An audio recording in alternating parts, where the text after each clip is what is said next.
Okay, so we can start. Good evening, everyone. I, on behalf of PG Academics and Career Council, welcomes you all at IIT Kanpur. So you are new, so you would not be knowing about PG Academics and Career Council. Basically, Student Gymkhana has some councils, so Academics and Career Council is part of that. It is a student council, and PG Academics and Career Council is made up of PG students, and it mainly functions as the name suggests, that academics and career for PG students. So today we have short informal session for doubt solving. We are going to arrange an academic orientation later. So the detailed version of PG manual and all that you are going to get to know in that session.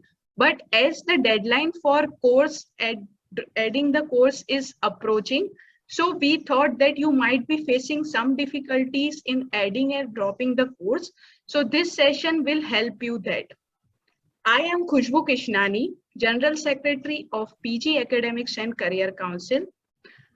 PG Academics and Career Council has 4 wings: PG Academic Wing, Research Wing, International Relation Wing, and Career Development Wing. Today's session is organized by PG Academic Wing.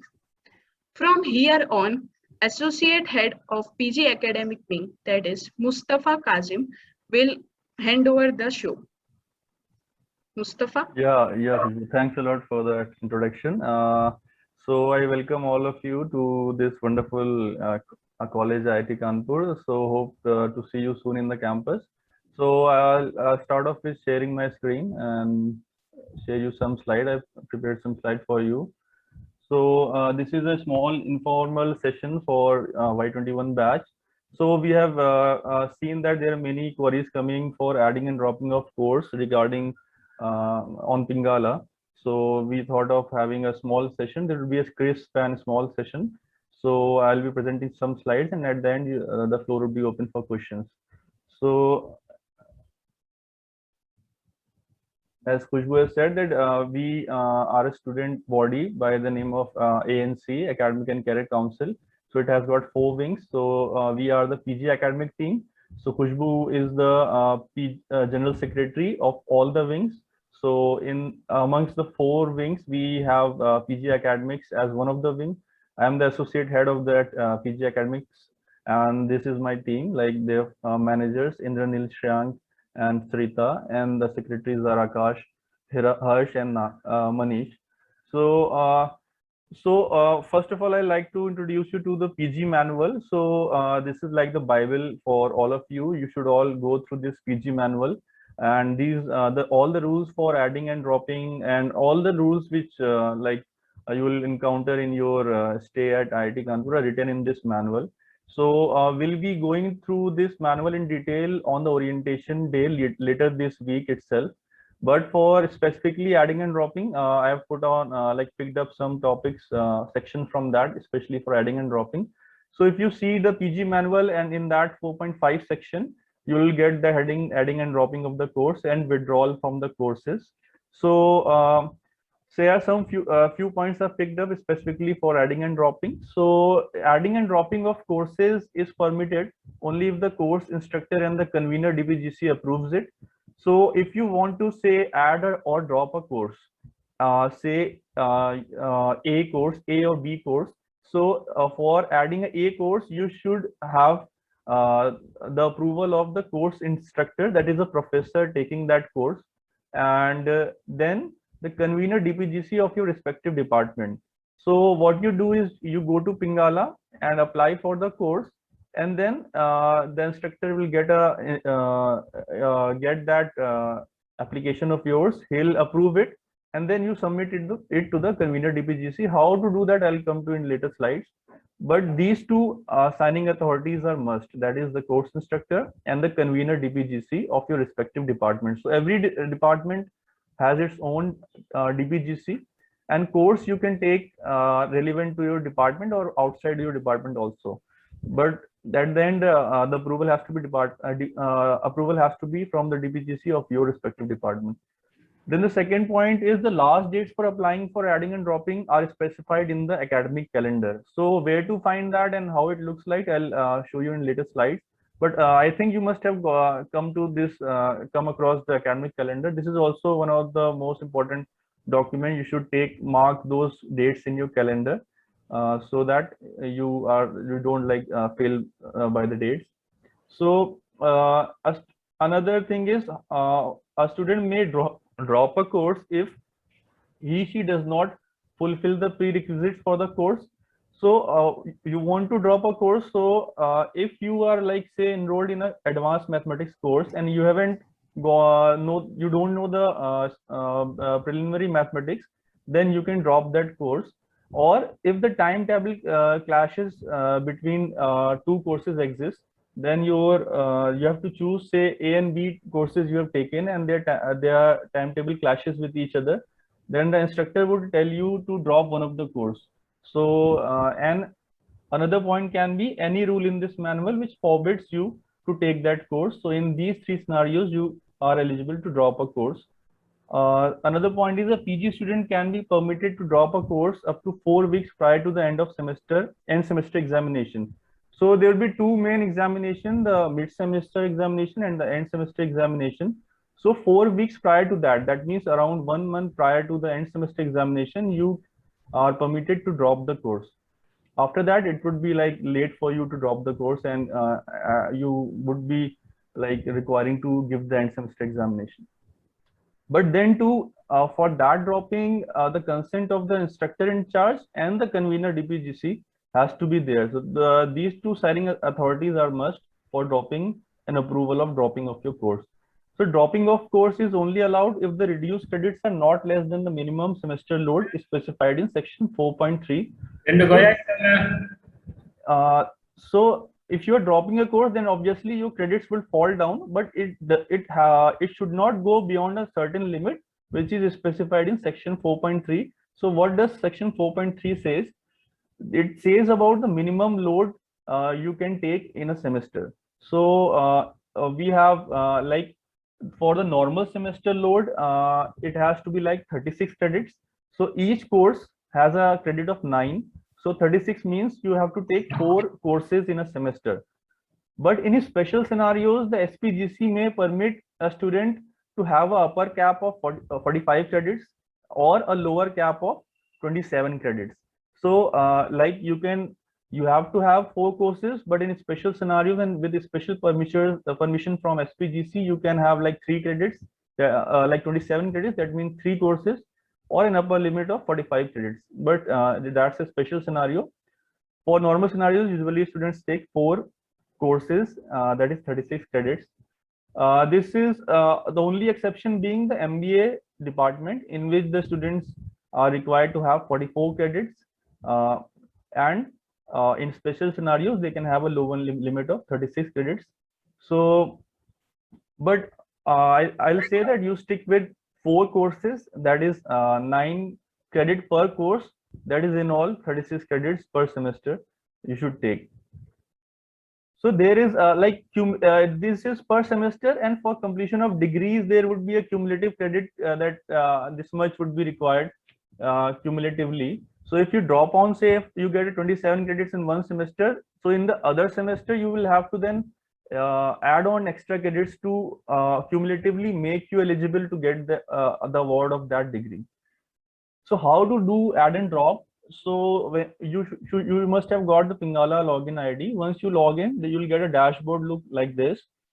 Inside that, you go into academic management tab. You click on this tab. Inside that, you'll get to academics. There would be a tab add drop. You click on that. So if it is open, that means that it's still active. You can opt for add drop. You click on that. Once you click on that, you'll see a screen like this. So in that, say I am just seeing one of my course because I'm a PhD student and I've completed my coursework. But in your case, there would be multiple courses here. Say for example, this is AE799. You will be having if you're taking 4 courses, there would be the course IDs and 4 serial numbers there. So for my case, Dr. Preetham Chakrabarty is the instructor here.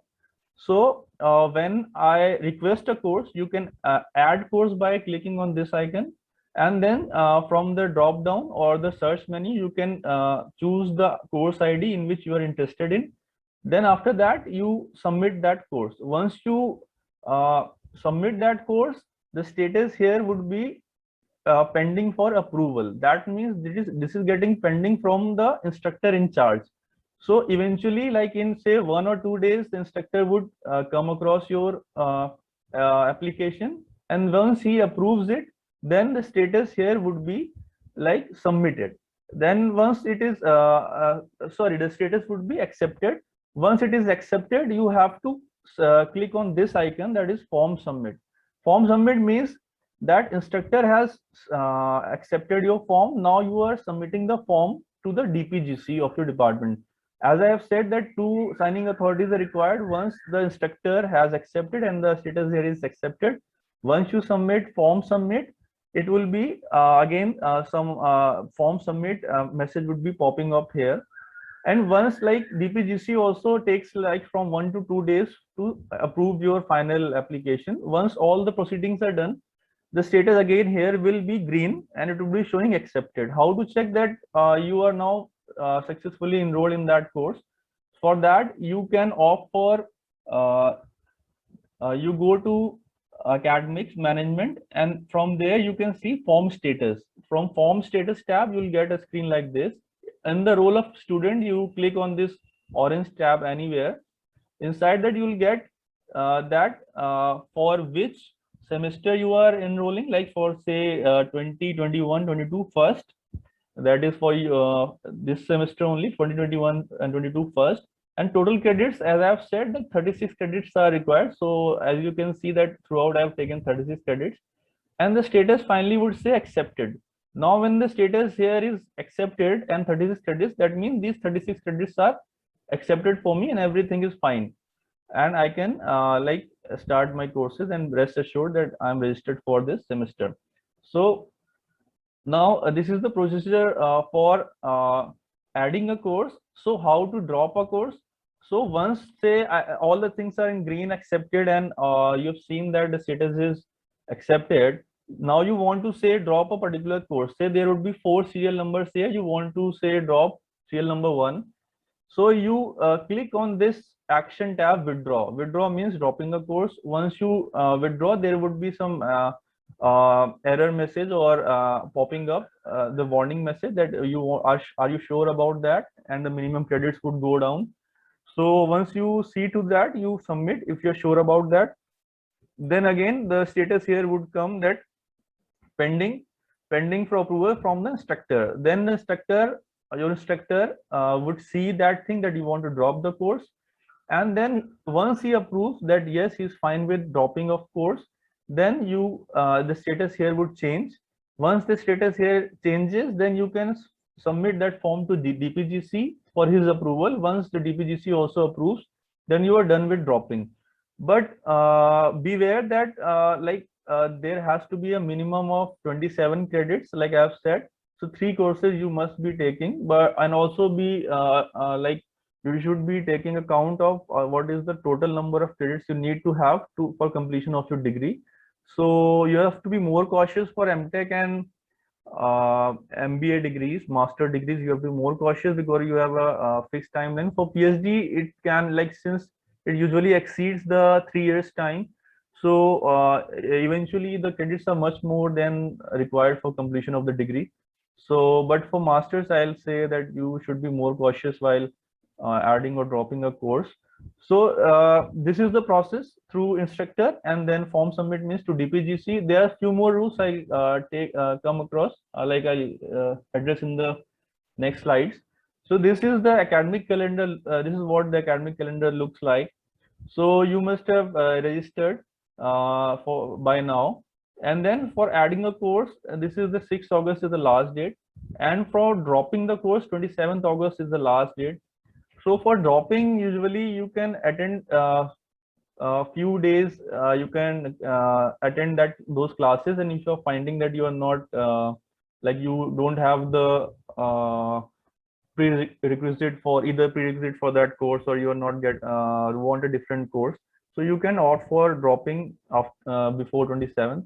So these are the important days you should take account of. And another important date is late registration, which is coming up. So late registration, if you haven't done your registration yet, that was on like in these dates, then you should be cautious about the late registration. That is on 5th. The last date is on like scheduled on 5th, and it's the last date also. Like if you don't even register after late registration, then no student will be allowed to register after 5th of August. So this is very important date for you. You should take account of that. So we'll be open for question, but if you still don't find our questions satisfactory, or if you have a very specific case which is not even written in the PG manual, then of course you can reach out to the DOA. DOA website is this itk.ac.in//DOA. So there you will find junior assistant, like here I'm showing a few of the names, Mr. Atul Singh or VG. So the work assigned to them is mentioned before their profile, below their profile. So for like say PG admission related queries you want to ask to, you can always mail to him, like say this is the mail ID, or you can reach out to the help desk official number. If he is not relating to your work, he is not able to help, then he will for sure divert you or give you some other number of a person who can help you in this matter. But this side is important for academic registration related work, so you should always you can call us also, and if you don't find the answer satisfactory, then the official reply will always be getting from the DOA website.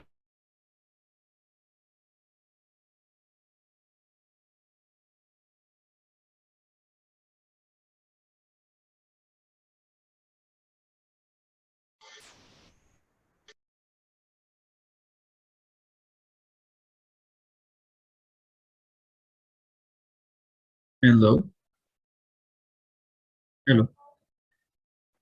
Yes, I think there is some network issue.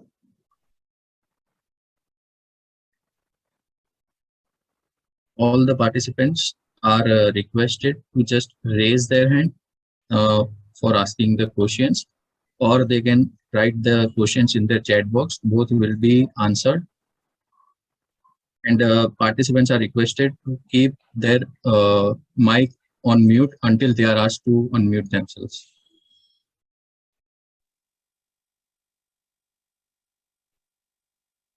Sorry, I got disconnected. I don't know where I left. Like Harsh, can you tell me which slide I left on? DOA website. Okay, so I think most of it was done. So any questions, yeah, you can ask by raising your hand first. So